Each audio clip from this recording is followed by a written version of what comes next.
Hello and welcome. I am Ben the Best 5 and I am coming at you with yet more Kerbal Space Program content.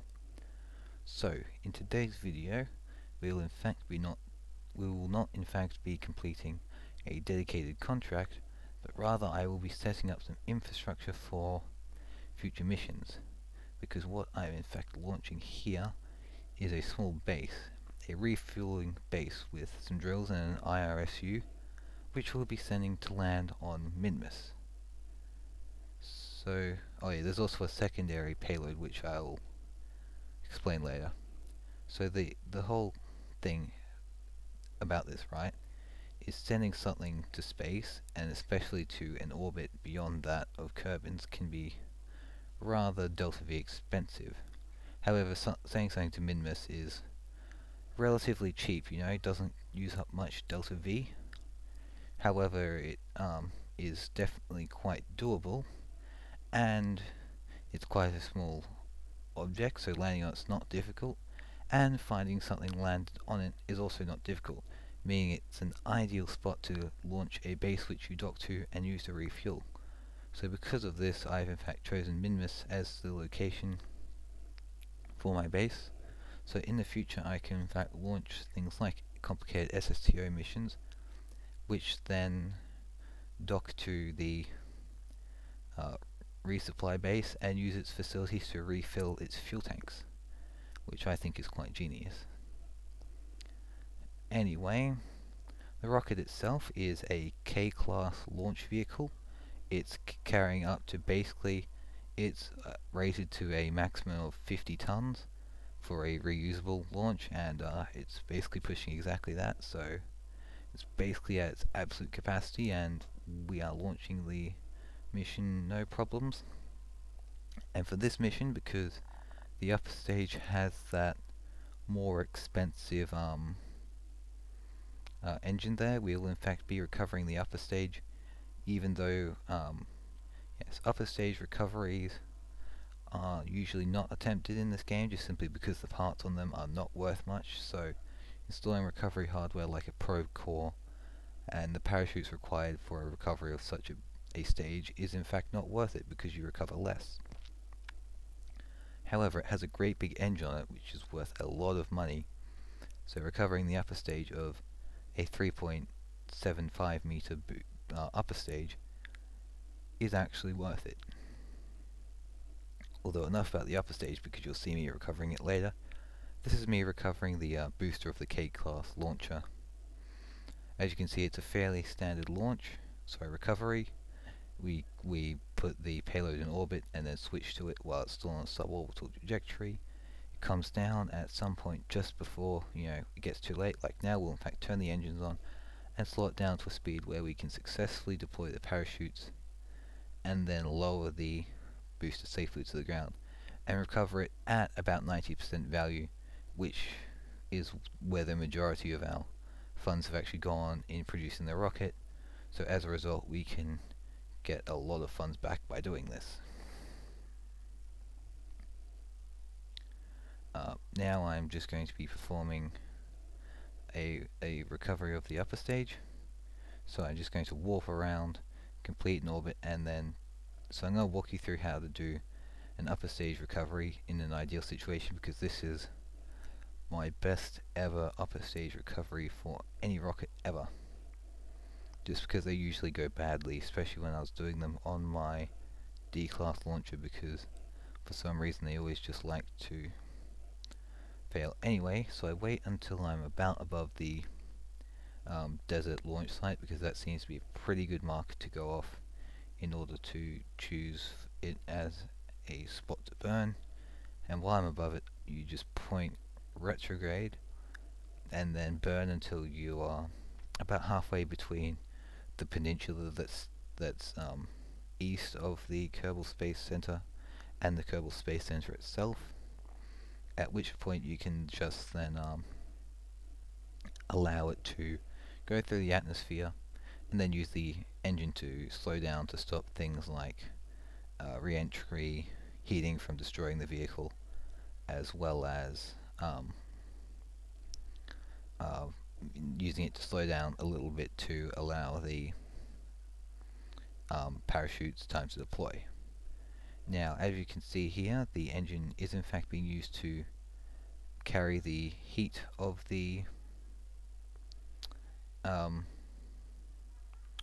rocket, and that is because this engine does actually have it does have an elevated heat tolerance. However, it's not quite good enough, so we do need to use its engine to perform a small little burn in order to drop our speed to such a level that it will in fact be satisfactory for an intact landing of the upper stage, which we are only landing about 10 kilometers away from the space center you saw in the background there. So yeah, we basically get this back at almost 100% value, meaning yeah, it's a very worthwhile thing. And you saw me do a little bit of a burn just to touch down there. That was just because we landed just slightly too fast for a safe landing of the booster, just because if we didn't do that burn, then even with the parachutes we would have touched down just fast enough that all of the craft would have been fine except for the engine, and that engine was actually worth half of all of what we recovered. Anyway, in my previous Minmus missions I have in fact launched at a transfer window so that I could launch at an incline and end up in the same orbit as Minmus. However, this time I thought I'd try doing it a little bit differently, just because, experimentation's good, I guess. And I tried my best to line it up so that I could launch so that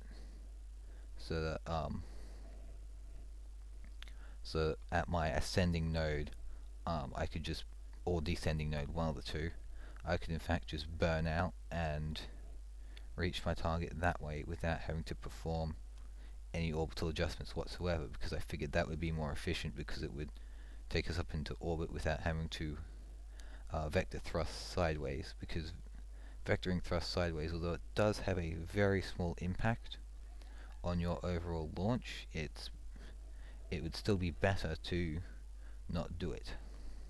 So anyway, you saw me creating a maneuver node there by doing exactly what I described earlier, by just burning prograde at one of the nodes. And my staging was broken, I don't know why, but so I just had to manually activate the engine, which is not ideal, but certainly wasn't something that hindered my completion of the mission by any stage. And here I am, just burning for Minmus. And now that we are doing this in fact gives me time to discuss the secondary payload. Now, some of you may have noticed that on board the craft there were in fact some gravity sensors which I attached to the craft.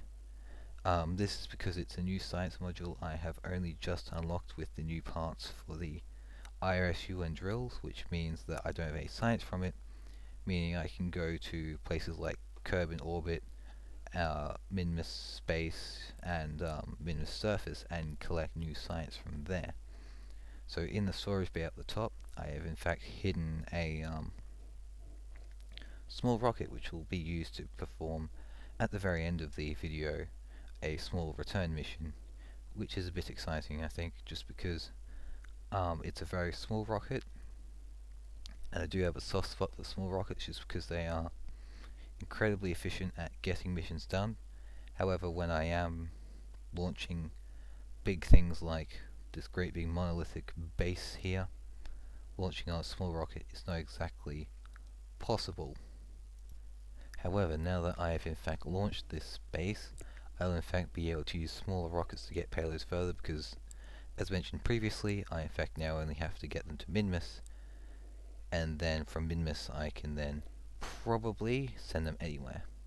Anyway, as you might have seen, I got a pretty good Minmus encounter, but it wasn't perfect, and I need to perform just a few normal anti-normal burns to get myself on a very tight Minmus periapsis, and I in fact elected to do those as far away from the Kerbin as possible, because normal anti-normal burns are in fact more efficient the further away from the celestial body they are. And that meant that I could do it very, very efficiently and come on in and perform a nice and quick burn and just circularize myself around Minmus, as seen here, into a very circular low orbit, which is an ideal location for me to be in to perform a deorbital landing. As you can see here, I've in fact chosen one of Minmus's flats as the place which I will land the station, just simply because the flats of Minmus are, well, flat as the name suggests, which means that it's easy for something like an SSTO to land on. It also means that if something was to land near the base structure, if it didn't land, perfectly next to it, it in fact makes moving across the ground on something like motorized wheels, or even like a nuclear engine at 5% throttle, very doable to come up to it and then dock, and obviously use its facilities. Plus, it does make it a fairly large target relative to the surface of the celestial body itself in order to land upon. So, for all these reasons, that's why I chose to land the nearest available flat on the nearest available flats. Well, actually, it wasn't the nearest available flats. There were some which came across sooner. However, they were in fact not close to the equator, because I also wanted to try and go for a landing site close to the equator, because most ships will in fact, or all ships in fact, will pass over the equator, no matter what orbit it is in, which means the closer to the equator my craft lands, the more chance there is that a craft will in fact pass over it.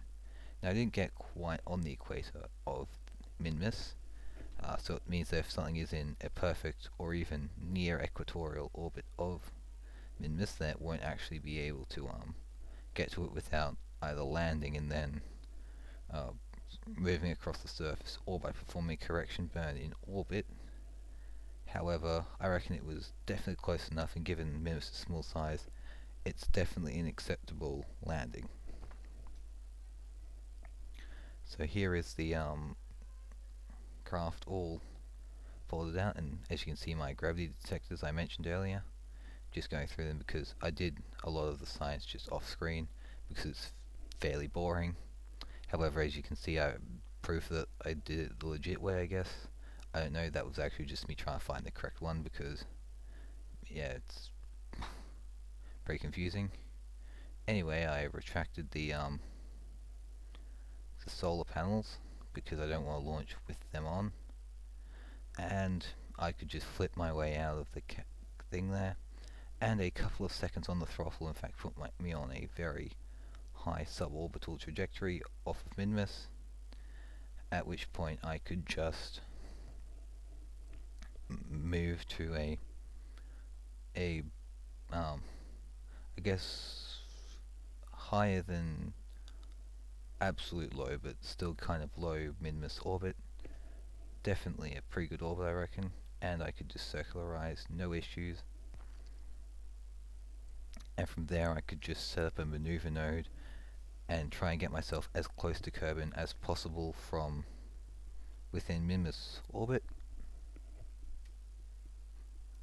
And once I ended up on an orbit which was relatively close to that of one which intersects Kerbin, I was then able to perform a small burn at Kerbin apoapsis to lower my periapsis. This craft, although it has a small amount of fuel and a small engine, because the actual payload is incredibly small, I had ample delta V, and in fact I used the extra delta V there to then perform a small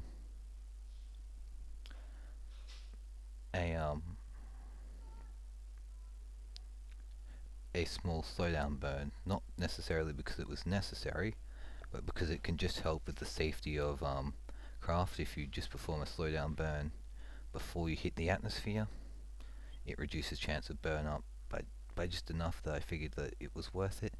and plus once I end up landing the well, hitting the atmosphere, the engine stage is going to be spent anyway, cast off and set to either burn up or crash. So I figured I might as well use the fuel in it for something good, because, you know,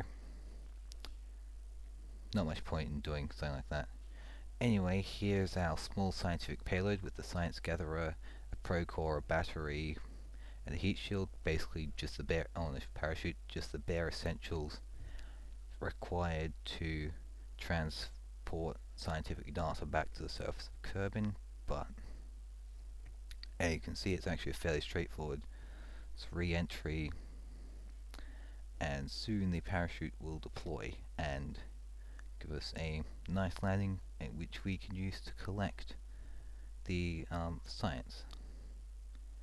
Now, I'm going to in fact use this footage here to perform an end screen, because apparently end screens, when it's actually footage moving with images on it, you're more likely to click on it because it's more interesting than just like a static image. So here we go. This is the end of the video. I hope you enjoyed it.